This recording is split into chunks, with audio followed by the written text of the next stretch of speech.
Assalamualaikum warahmatullahi wabarakatuh. Selamat pagi anak-anak. Bagaimana kabar kalian hari ini? Alhamdulillah sehat semuanya ya. Sebelum memulai pelajaran, marilah kita berdoa. Berdoa mulai.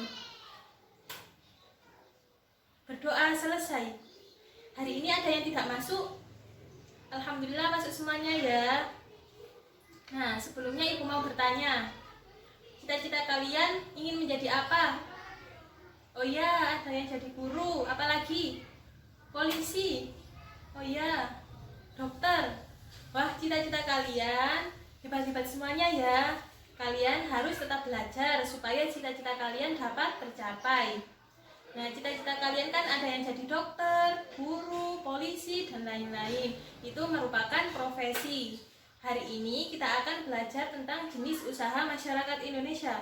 Kita akan cari tahu kira-kira profesi atau cita-cita kalian tadi masuk pada jenis yang mana. Kita akan belajar pada hari ini. Jadi tujuan pembelajaran pada hari ini yaitu setelah membaca teks non-fiksi dengan diskusi kelompok, siswa mampu menyajikan informasi penting dalam teks non-fiksi. Yang kedua, setelah menggunakan media kotak jenis usaha masyarakat Indonesia dengan diskusi kelompok, siswa dapat mengkategorikan jenis usaha masyarakat sesuai dengan jenisnya. Yang ketiga, setelah diskusi kelas, siswa mampu menganalisis jenis usaha masyarakat Indonesia. Dan yang terakhir, setelah melakukan diskusi kelas, siswa dapat menyimpulkan sikap yang harus dilakukan dalam menyikapi keragaman jenis pekerjaan masyarakat. Nah, tadi malam kalian semua belajar kan ya? Jika belajar, ibu akan memberikan soal pretest untuk kalian. Silakan diisi sebisanya. Ibu beri waktu 2 menit untuk mengerjakan. Silakan dikerjakan. Semuanya sudah mengumpulkan soal pretestnya ya. Sekarang coba bukunya dibuka halaman 1. Sudah? Nah, di sini ada teks non-fiksi. Ada yang tahu teks non-fiksi itu apa? Belum ada yang tahu ya.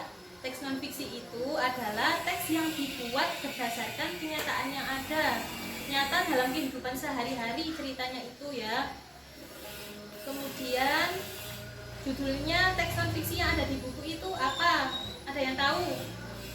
Oh ya, benar sekali. Judulnya jenis usaha masyarakat Indonesia. Nanti ibu minta kalian secara bergantian membaca teks non-fiksi ini.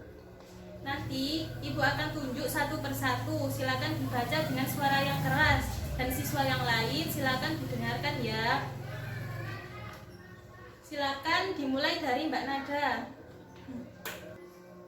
Nah, semuanya sudah membaca teks non-fiksi tadi ya. Sekarang ibu akan membagi kalian menjadi 4 kelompok. Kelompok 1, kelompok 2, kelompok 3, dan kelompok 4. Nanti ibu akan memberikan satu jenis usaha masyarakat Indonesia. Silakan dicari pengertian dan ciri-cirinya sesuai pada teks non-fiksi yang sudah kalian baca tadi.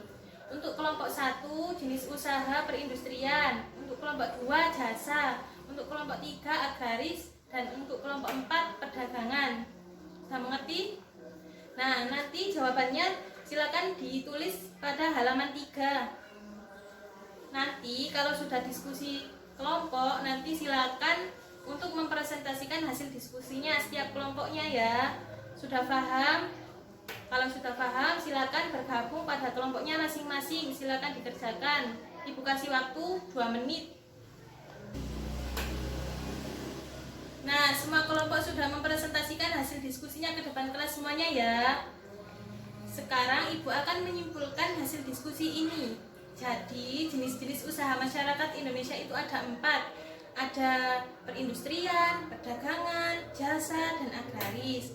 Untuk pengertian perindustrian itu adalah kegiatan ekonomi yang mengolah bahan baku, barang jadi atau barang setengah jadi agar memiliki nilai yang lebih tinggi untuk penggunaannya. Untuk ciri-ciri dari perindustrian itu adalah memiliki bahan baku dan mengolah bahan baku. Untuk pengertian perdagangan, perdagangan adalah suatu kegiatan ekonomi yang bertujuan untuk memasarkan produksi barang ke pembeli sehingga mengakibatkan proses tawar-menawar. Untuk ciri-ciri dari perdagangan adalah adanya barang yang dipasarkan dan adanya alat transaksi yaitu uang. Untuk pengertian jasa, jasa adalah suatu kegiatan ekonomi yang memiliki barang tidak berwujud atau tidak menghasilkan kepemilikan yang ditawarkan oleh suatu pihak terhadap pihak lain. Untuk ciri-ciri dari jasa adalah kegiatannya memberi pelayanan jasa kepada masyarakat dan membutuhkan keahlian yang khusus. Kemudian yang terakhir yaitu pengertian agraris. Agraris adalah usaha yang aktivitas atau kegiatannya difokuskan pada pengolahan hasil alam atau sumber daya alam yang ada. Ciri-cirinya yaitu mengolah hasil alam. Nah, ada yang ditanyakan mengenai pengertian dan ciri-ciri dari jenis usaha masyarakat Indonesia. Ya, berarti kalian sudah paham ya. Sekarang Ibu akan menjelaskan tentang media kotak jenis usaha masyarakat Indonesia. Nah, pada media ini ada 4 sisi. Ada sisi perindustrian,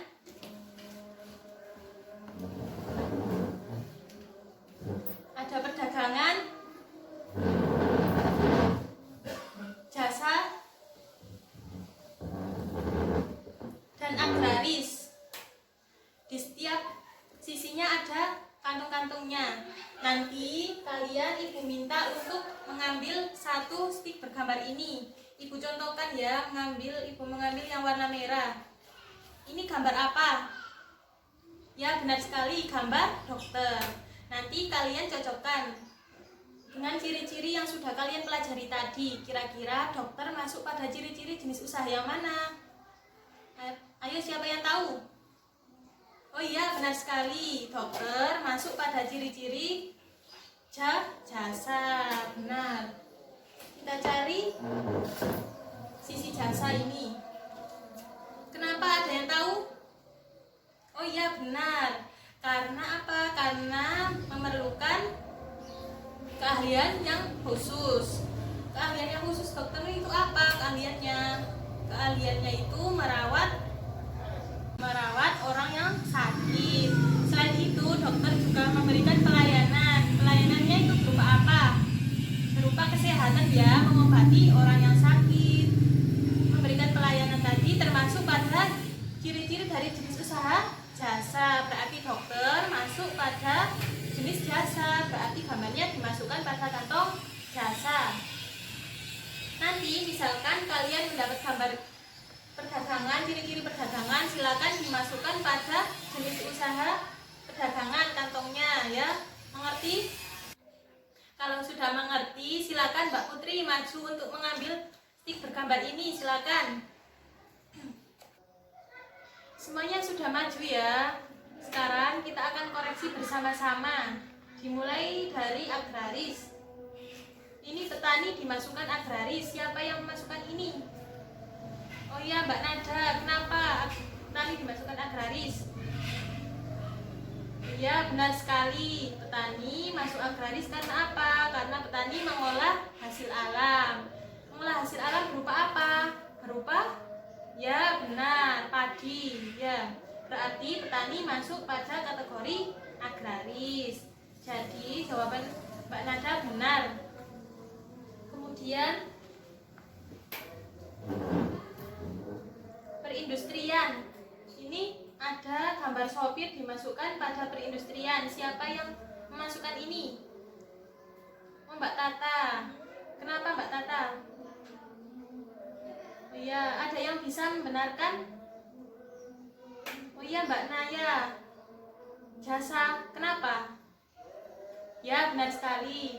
Sopir masuk pada jasa karena apa? Karena apa? Harus mempunyai keahlian yang khusus. Keahliannya apa? Menyupir ya. Jadi sopir masuk pada kategori apa? Jasa ya. Berarti jawaban dari Mbak Tata tadi kurang tepat ya. Sopir bukan masuk perindustrian, tapi masuk pada jasa. Berarti dimasukkan pada kantong jasa. Nah, ada yang ditanyakan? Kalau sudah tidak ada yang ditanyakan, silakan dibuka halaman 4 bukunya. Nah, di sini ada beberapa kolom ya, ada nama siswa, pekerjaan orang tua, dan jenis usaha. Nanti kalian isi sesuai dengan pekerjaan orang tua kalian, diisi ya. Ini tugas kelompok, silakan bersama kelompoknya mengerjakannya. Kelompok yang sudah ibu bentuk tadi, silakan berkelompok. Ibu kasih waktu 2 menit untuk mengerjakan. Nah, sudah 2 menit. Semuanya sudah selesai ya.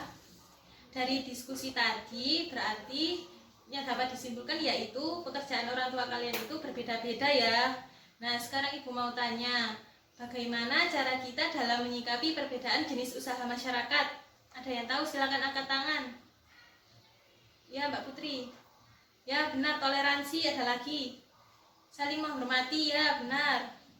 Ya, saling menghargai. Jadi kita harus bersikap toleransi, saling menghormati, dan saling menghargai. Ya, karena waktunya sudah habis. Ada yang bisa menyimpulkan pembelajaran hari ini? Ya, silakan, Mbak Nada. Ya, benar sekali. Jadi kesimpulannya yaitu jenis usaha masyarakat Indonesia itu ada 4. Ada perindustrian, ada perdagangan, ada jasa, dan ada agraris. Sikap dalam menyikapi perbedaan jenis usaha masyarakat itu kita harus bersikap toleransi, saling menghormati, dan saling menghargai. Sebelum mengakhiri pembelajaran ini, marilah kita berdoa. Berdoa mulai. Berdoa selesai. Nanti malam jangan lupa belajar ya. Ibu akhiri. Wassalamualaikum warahmatullahi wabarakatuh.